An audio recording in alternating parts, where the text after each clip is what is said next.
Hello, dear friends. The last fairy tale, Christmas Eve. There is a nervousness accompanying the children's expectations that increases the thirst. I would like to drink from early morning, but that won't do. I mustn't get drunk. If I get drunk, I'll ruin everything. They'll be terrible, the days they are staying with me, cleaning up tears, impossible. I mustn't get drunk. There's nothing that increases your thirst as much as knowing you mustn't get drunk. I won't be able to make it without drinking, but I mustn't get drunk. I mustn't have a beer after skiing, as I usually do, which is the reasons I go skiing. Perhaps I'll drop skiing when I can't have a beer afterward. I mustn't get drunk. I mustn't become unsteady. I mustn't laugh. I mustn't sing. I mustn't tell jokes. I mustn't show signs of intoxication.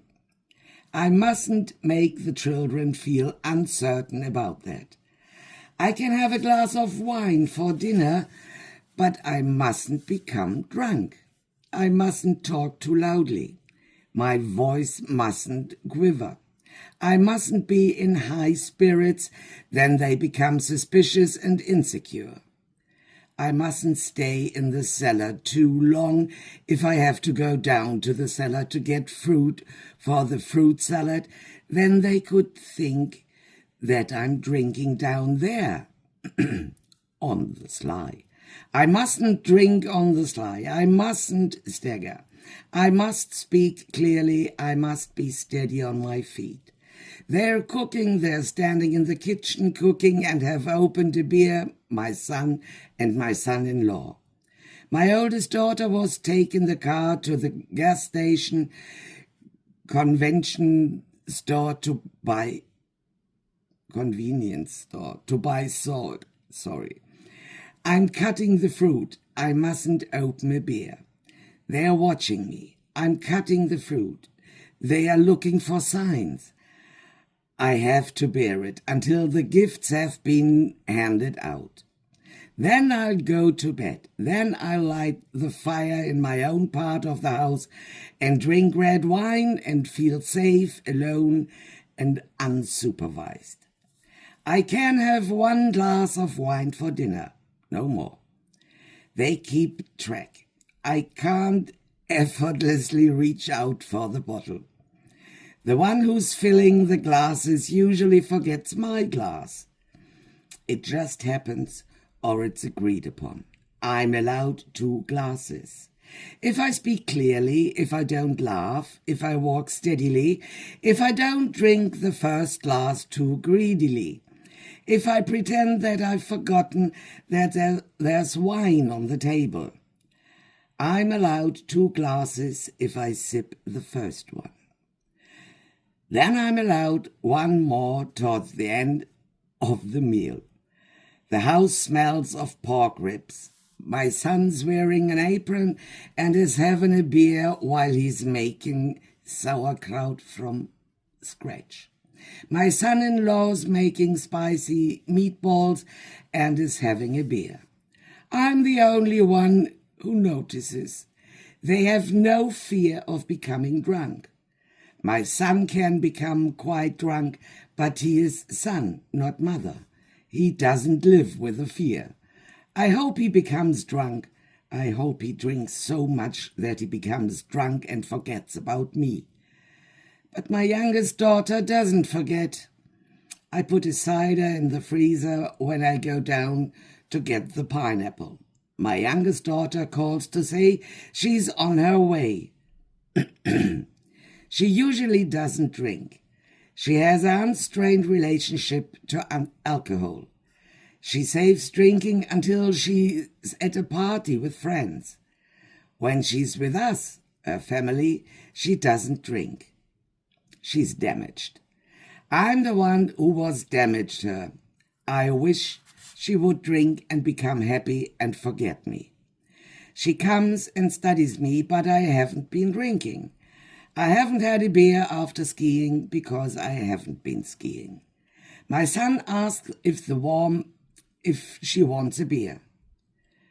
My eyes prick up. I hope she says yes, that she drinks many beers and lots of wine and gets drunk and forgets me so I can get drunk.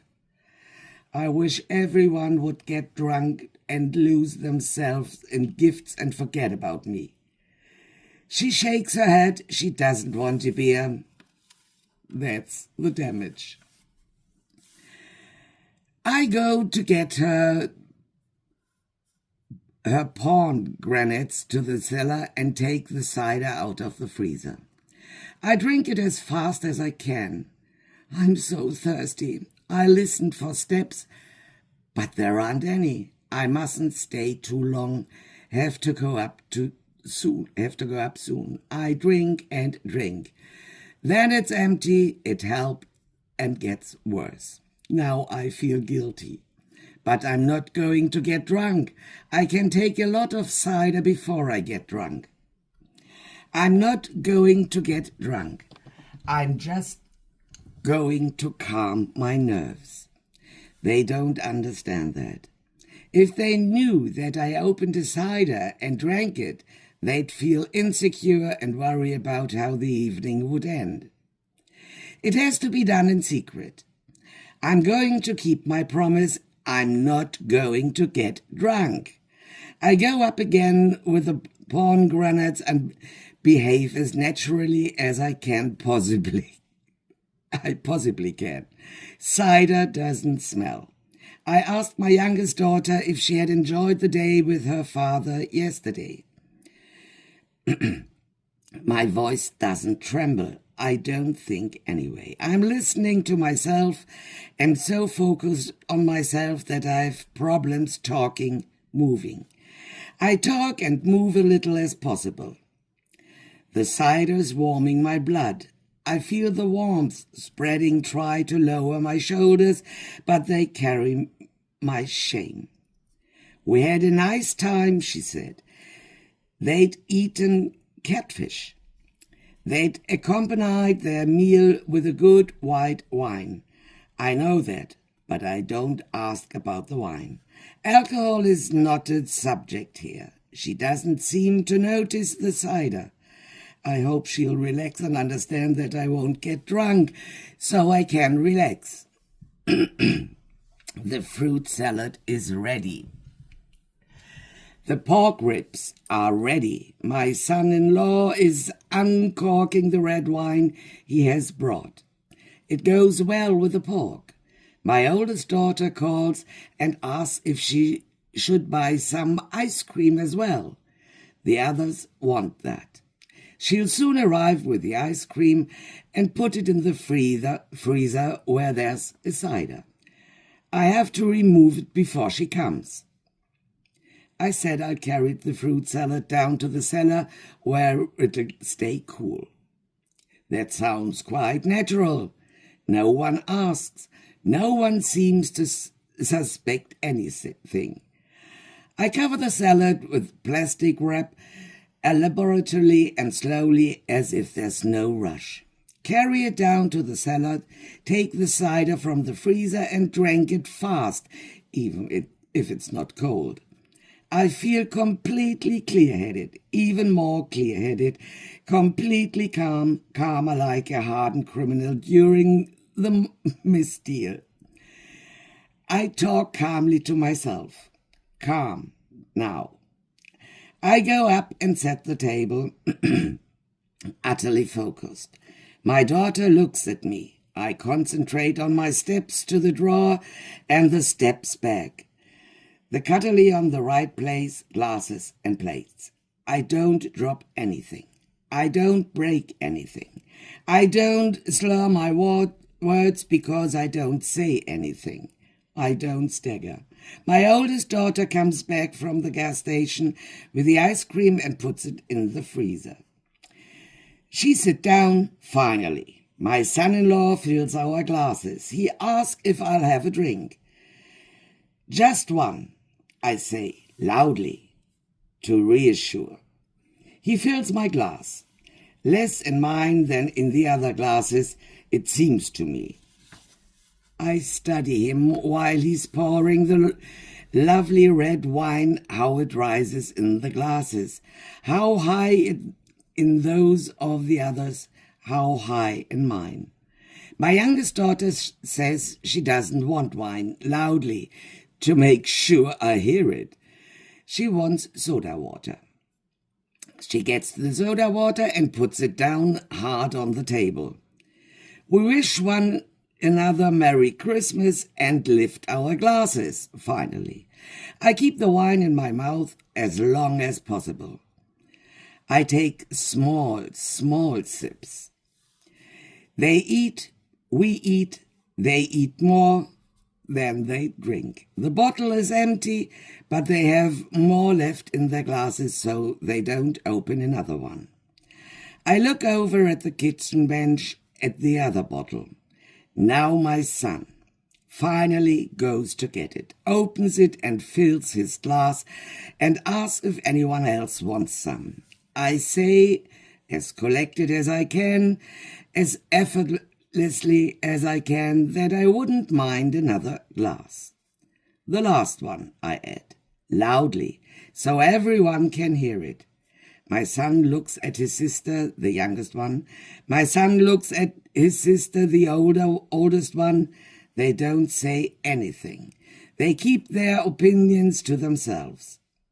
My son fills my glass half full and puts the bottle back on the bench. We're silent. We eat. They eat. I try to let the wine last. Then I get the fruit salad from the cellar without drinking cider. Don't dare to. Ice cream and fruit salad. I will have wine in my glass. Don't dare to empty it and be without. Lift the glass to my mouth and dip my tongue in the wine. The dessert consumed shortly, there'll be gifts. Shortly. It'll be over. I get a garbage bag from the cellar to the wrapping paper, drop into my bedroom and spray red wine from the carton into my mouth. It helps. It'll soon be over. It'll be all right. I can endure another hour. I go up and I get gifts. I say thank you. I'm not going to get drunk. My youngest daughter is calmer now, sees that I don't drink, that I don't stagger, that I don't hold a glass in my hand, that I keep lifting to my mouth like other Christmas Eves when I slowly faded away. Now I'm present, it seems. My whole body, my whole head, everything in me is longing for my room, the fireplace, the bed, the wine. It's soon midnight. It's soon time. I give them another half an hour. They're relaxed. They laugh, talk. The daughter has passed. Mum isn't drunk. She has kept her promise. I'd soon say good night, I say, and yawn. It's been a long day. I say and sigh. Pick up some pieces of wrapping paper and put them in the garbage bag, as if I'm thinking of things like that to do, as if there's no rush. I go to the kitchen and put the plates in the dishwasher, empty the glasses and put them in. They are not coming in to check. They are not afraid. Everything has gone well. Put the leftovers in the fridge, stick my head into the living room and say it again. Time for bed. It's been a long day. Go down to my room and close the door. Sit down on the bed, open the bottle of 200 krona good wine, which is my reward. Take our finest glass, fill it. Gulp the wine. I didn't get drunk. Now I can get drunk. Light the fire. Put on clean pajamas. Settle down in bed. They are not going to come down. I've gone to bed. I've said good night. They are not going to know what I'm doing. Everything has gone well. Now I can drink. My bed has clean sheets. I drink and look at the fireplace and know I have more wine in the locked cupboard. It's over. It's over and done with. I'm on my own. Finally happy. This little story was written in 2015. Have a Merry, Merry Christmas, all of you.